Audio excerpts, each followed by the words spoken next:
Di balik kesuksesan Anies Baswedan di Jakarta, ada mereka yang turut bekerja keras di belakang layar bersama Anies Baswedan. Salah satunya adalah Naliko Insowiwinde, putri kelahiran Papua.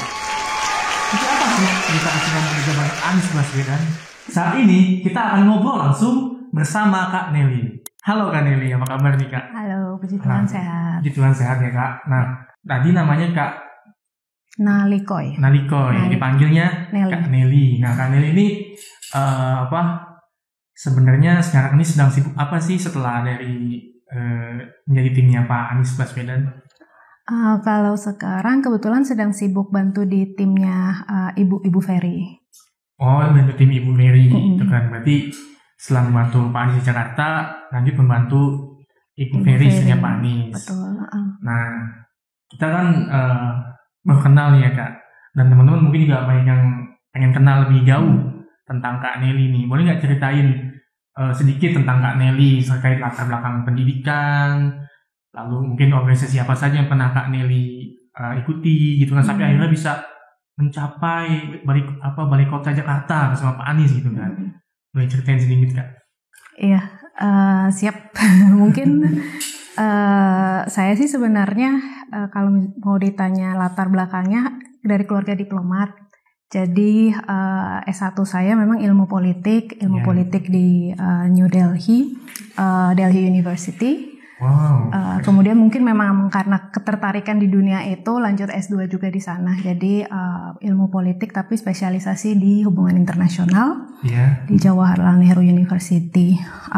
Selama di India banyak berkecimpung dengan teman-teman di PPI India, mungkin Perhimpunan Pelajar Indonesia di sana. India berarti ya. Betul.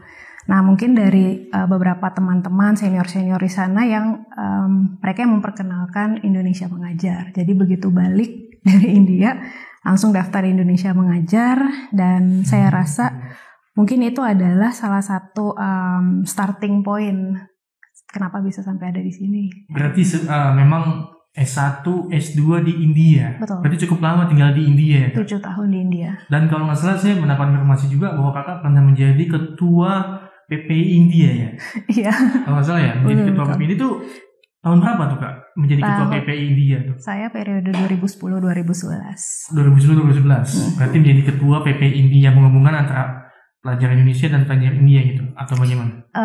Jadi saya mewakili seluruh pelajar Indonesia yang ada di India gitu. Wah, keren banget teman-teman. Berarti sudah akui oleh seluruh teman-teman pelajar Indonesia di India. Bahkan dipilih menjadi ketua umum lah, ketua umum PPI India gitu kan. Dan akhirnya ternyata di India itu kakak mendapatkan informasi terkait Indonesia Mengajar. Dari teman kakak atau dari siapa tuh? Dari salah satu senior di situ. Juga, terus akhirnya kakak tertarik dan akhirnya kakak bergabung dengan Indonesia Mengajar. Betul. Tahun berapa tuh Kak boleh tahu Indonesia Mengajar bergabung? Jadi saya daftar di tahun 2011, kalau nggak salah diterimanya itu pas di tahun 2012. Jadi saya angkatan keempat di tahun 2012. Oh, kakak angkatan keempat ya? Berarti termasuk angkatan senior lah ya? Iya, bisa dikatakan gitu. Sekarang kalau itu angkatannya ada berapa angkatan tuh Indonesia Mengajar? Kalau nggak salah udah 20-an deh, terakhir 24 atau 25 ya, saya lupa. Oke, Kak Nelly kan udah lama di India nih. Kalau boleh tahu makanan favorit di India apa nih? Chole Bhature. Chole Bhature, apa itu? Apa ya? Chole Bhature itu apa ya? Aslinya sejenis kacang-kacangan tapi emang bumbunya tuh bumbu kari gitu. Jadi kacang-kacangan dicampur dengan kari, teksturnya lembut. Terus biasanya dimakan dengan sebenarnya sejenis roti, tapi ya gitu. Ya, pokoknya begitulah ya. Gitu. Enak tapi ya. Enak banget. Tapi dibandingkan Indonesia lebih enak. Tetap makanan India lebih enak. Makanan India lebih enak teman-teman. Mungkin karena belum pernah nyobain rendang. Nah, ini kan udah lama tinggal di India, pasti mungkin sering nonton film India kan, terus tahu budaya India. Nah, apa nih yang kakak mungkin bisa? Apakah nyanyi India gitu? Bisa? Enggak begitu hafal sih. Enggak begitu hafal. Lagunya Muhabbaten gitu, kecil-kecil tahe enggak apa. Mungkin jarang nonton Bollywood. Jarang. Kalau saya salah satu penyuka Bollywood gitu kan. Nah, balik lagi nih Kak ke job kakak di balai kota di kantor gubernur. Kak ini kan menjadi bagian dari tim Pak Anies Baswedan. Nah, itu kalau tahu di bagian apa sih Kak? Ya, jadi kalau tim besarnya itu di tim Kesra, Kesejahteraan Rakyat, tapi mungkin secara spesifik lebih ke isu yang berkaitan dengan perempuan dan anak. Jadi pemberdayaan perempuan dan pemberdayaan perempuan, perlindungan anak, hal-hal seperti itu. Berarti lebih banyak mengerjakan terkait kesejahteraan rakyat di bidang perempuan dan anak. Betul. Jadi banyak di bidang perempuan dan lebih memperhatikan perempuan dan anak-anak gitu ya. Ya. Berarti emang kakak banget nih ya, kan Eli banget ya gitu ya. Lalu boleh ceritain nggak kenapa akhirnya dulu bisa bergabung dengan timnya Pak Anies di kantor gubernur? Iya, jadi sebenarnya itu kembali lagi starting point yang Indonesia Mengajar itu sebenarnya banyak teman-teman dan juga kenalan-kenalan dan lagi-lagi mungkin network kali ya, jaringan. Dan itu semudah, bisa dikatakan mudah ya, cukup mudah sih sebenarnya. Jadi ada salah satu kenalan yang bilang, ini Pak Anies sedang menjalankan program perempuan dan anak, kira-kira Nelly tertariknya ke situ. Ya udah, begitu datang, ketemu, ngobrol dengan beberapa staff yang memang udah ada di sana, yang kebetulan juga memang dulu pernah ada di Indonesia Mengajar, dan ya udah begitu. Berarti selama di Indonesia Mengajar, mungkin karena Kak Eli sangat aktif gitu, mungkin pernah ketemu Pak Anies di Indonesia Mengajar sebelumnya? Kalau sebelum di kantor gubernur? Ketemu dalam artian beliau itu memberikan semacam speech gitu, ceramah, atau enggak datang untuk ibaratnya tuh menyemangati lah gitu. Menyemangati teman-teman di Indonesia Mengajar. Iya, saat itu, saat pelatihan. Berawal dari Indonesia Mengajar, dan kalau tahu tuh dulu di daerah mana mengikuti program Indonesia Mengajar tuh? Kalau saya ditempatkannya itu di NTT, Nusa Tenggara Timur, di Pulau Rotendao. Di Pulau Rotendao. Nah, aku mau nanya nih, sebelum Kak Nelly bergabung dengan tim DKI Jakarta di kantor gubernur, Kak Nelly udah mengenal Pak Anies belum sih, atau mencari tahu tentang Pak Anies Baswedan? Sejujurnya sih kalau mencari tahu nggak pernah benar-benar mencari tahu gitu. Tapi kalau dikatakan tahu aja sih, dan taunya itu pun memang dari banyak cerita dari teman-teman dan mungkin dari berita, hanya sebatas itu aja. Oh, jadi sebatas tahu saja tentang Pak Anies gitu ya, tapi tidak mencari tahu tentang lebih dalam. Nah, setelah akhirnya bertemu dengan Pak Anies di kantor gubernur, bagaimana nih menurut Kak Nelly sosok Bapak Anies Baswedan setelah bersinggungan langsung dengan Pak Anies? Sosoknya seperti apa ya, Om? Mungkin karena nggak terlalu intens, jadi memang ngelihat dari jauh ya memang sangat kebapak-bapakan ya, ramah.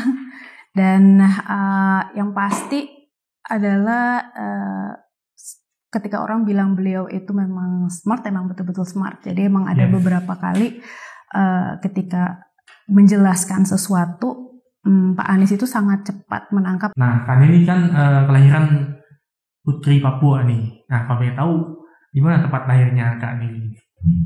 Saya lahirnya sih di Papua, di Sentani. Di Sentani, kota ya? Kota Sentani atau? Kota Sentani, ya. Sebenarnya sih nggak kota juga ya. Dia masuknya di Kabupaten Jayapura. Kabupaten Jayapura. Ya, Sentani. Kalau misalnya pernah dengar Danau Sentani, nggak jauh dari situ. Danau Sentani. Ya. Nah, Kak, di Danau Sentani itu kalau boleh tahu bagaimana kondisi geografisnya, lalu akses Kakak untuk berpergian Kak, atau untuk kemana gitu, bagaimana? Apakah sulit ataukah memang sudah sangat mudah transportasinya? Ya, jadi kalau misalnya mau dibilang akses, kalau memang tinggal di tengah-tengah pulau di danau tersebut, cukup sulit, karena memang mau kemana-mana harus pakai motorboat.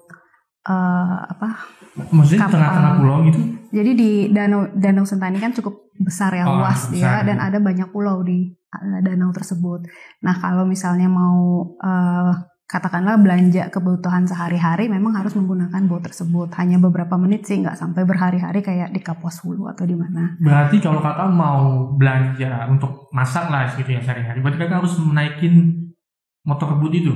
Betul, baru ke pasar. Motor kebut itu punya Kakak sendiri atau bisa disewakan gitu? Ada disewakan. Iya, jadi ada semacam katakanlah taksi boat gitu. Kalau di sini kan angkot, kalau di sana itu bentuknya nanti jadi seperti bentuknya perahu lah. Perahu, iya. Jadi setiap beberapa jam atau ketika kita request nanti bisa ngantar ke daratan katakan gitu. Berarti nggak bisa sering mungkin ya untuk ke daratan lah gitu katakan untuk belanja dan kebutuhan lain-lainnya gitu kan. Nah, oke. Mudah-mudahan nanti suatu saat nanti bisa banyak sekali akses transportasi dimudahkan gitu ya ke depannya. Mungkin dengan pemimpin yang lebih baik lagi nanti. Nah, Kak, sewaktu Kakak bekerja nih sama Bapak Anies Baswedan, apa sih kebijakan Pak Anies yang dilakukan oleh Pak Anies waktu menjabat sebagai gubernur di bidang perempuan dan anak tentunya? Ya, jadi sebenarnya sih banyak ya kebijakan beliau dan yang sangat yang membuat beliau begitu berbeda dan menarik adalah kepeduliannya tuh terhadap isu-isu perempuan dan anak. Nah, yang utama saat itu saya kerjakan tuh kebetulan masuk di apa yang kami sebut kegiatan strategis daerah. Nah, di situ ada tentang pencegahan dan penanganan kekerasan terhadap perempuan dan anak. Jadi isu-isu terkait kekerasan ini yang coba saya kawal begitu. Itu satu kebijakannya. Terus dari situ kemudian kedua adalah tentang pemberdayaan perempuan. Nah, ini cukup erat kaitannya dengan ibu-ibu PKK, ibu-ibu penggerak kesejahteraan keluarga. Ya. Nah, yang diketuai oleh istrinya Bapak sendiri, Ibu Ferry. Ya. Ketua PKK waktu itu ya. Betul. Betul. Jakarta ya. Betul. Nah, di saat inilah kami menemukan bahwa ada sebuah potensi besar nih di ibu-ibu itu. Jadi bukan sekedar organisasi saja yang sekedar mengadakan sebuah kegiatan, tetapi mereka itu sebenarnya mampu mendata berbagai macam keluarga beserta dengan isu-isu dan permasalahan yang ada di DKI Jakarta. Karena ibaratnya ibu-ibu inilah yang bisa masuk sampai ke dapur warga gitu. Nah, ini yang dimanfaatkan dan kita coba untuk mengembangkan sebuah data yang benar-benar real, nyata, dan kedepannya itu tentunya bisa digunakanlah oleh pemerintah gitu. Jadi ketika kita menyusun sebuah kebijakan itu memang based on data, jadi policy based making lah gitu. Iya, jadi semua kebijakan itu berdasarkan dengan data yang ada, jadi data akan tepat sasaran ya kalau berdasarkan dengan data ya. Berarti di zamannya Pak Anies dan Ibu Ferry sebagai ketua PKK, berarti itu PKK sangat maju ya. Saat itu ya sangat produktif mungkin ya. Betul. Ibu-ibu PKK dibuat sangat produktif, dimanfaatkan seluruh sumber dayanya gitu kan untuk memajukan DKI Jakarta gitu kan. Nah, kalau terkait kebijakan untuk perempuan dan anak, apakah ada mungkin semacam peraturan gubernur atau mungkin Pemprov, peraturan Perda ya, peraturan daerah ya, apakah ada peraturan baru yang dibuat oleh Pak Anies semasa menjabat? Ya, mungkin koreksi, kalau Perda itu yang mengeluarkan adalah DPRD. Oh, DPRD ya? Ya, kalau itu peraturan daerah. Kalau Pak Anies Pergub ya, dari Pergub dan Ingub dan yang lain-lainnya. Pokoknya belakangnya ada gup itu Pak Anies. Oh iya, pokoknya ada gup-gupnya ya. Ya. Jadi banyak sih kalau misalnya kita berbicara ke tadi yang tentang pencegahan dan penanganan kekerasan perempuan dan anak, mungkin yang lumayan cukup signifikan adalah Pergub tentang perkawinan anak. Jadi di bawah kepemimpinan Pak Anies Baswedan, beliau berani itu untuk mengeluarkan bahwa ya perkawinan anak ini sebenarnya sudah tidak diperbolehkan lagi nih di DKI Jakarta. Kemudian dari situ ada ingupnya juga terkait pelecehan seksual di kantor. Jadi bagi pegawai atau orang yang mungkin datang dan mendapatkan pelecehan di lingkungan Pemprov DKI Jakarta, mereka bisa melaporkan hal tersebut. Kemudian berbagai macam mungkin fasilitas-fasilitas yang sudah ada kita perkuat nih, misalnya rumah sakit daerah yang memang bisa ada visum, jadi visumnya itu digratiskan. Itu dari dulu sudah ada, tetapi memang terus digenjot terus ya kayak ini kita punya visum loh gitu. Jadi ya pokoknya jangan takut untuk melapor, jangan takut untuk bicara itu hal-hal seperti itu. Kemudian juga ya pastinya kemarin juga pendataan ya. Jadi ketika ibu-ibu ini mau melakukan pendataan dan yang lain-lain kan harus diperkuat dengan berbagai macam kita sebutnya itu payung hukum. Jadi nggak asal datang ngetok ke rumah-rumah tapi mereka itu ini berdasarkan instruksi gubernur atau SK atau apapun itu, makanya kami datang mendata. Berarti sudah sangat luar biasa sekali ya kepemimpinan Pak Anies. Jadi teman-teman yang mungkin mengalami tadi pelecehan seksual itu bisa melakukan visum ya di rumah sakit daerah gitu maksudnya. Betul. Secara gratis gitu ya. Betul.